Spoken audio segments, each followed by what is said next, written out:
Folding phones are getting so close to the mainstream with the Galaxy Z Flip4, the compact size and lower prices of its predecessor.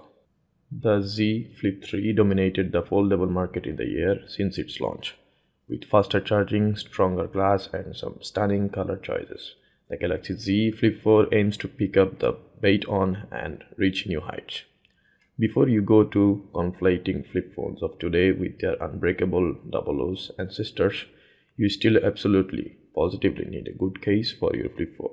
One bad drop is all it takes to turn that $1,000 masterpiece into misery. But these Galaxy Z Flip 4 cases add grip, drop protection, and style to elevate one of the best Android phones you can buy today.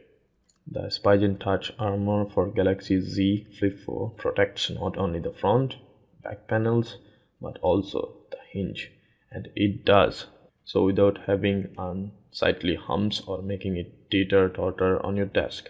Last year, buying a flip case that covered the hinge when closed meant either a ridiculously thick case or a rotating flap that would make it impossible to lay the open phone flat on a table.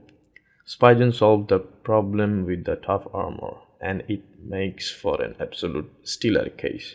The multi-layer construction allows for robust protection, while raised edges around the inner and outer screens should help you avoid damaging the perilous folding display. Rather than only the power button being exposed for fingerprint scanning, the volume rocker is open too. If you hate mushy buttons, Spigen also confirmed to Android police that after some adhesive issues last year, it's repositioned and adhesives to keep it secured to your Flip 4 without potentially damaging it when that case needs to come back off.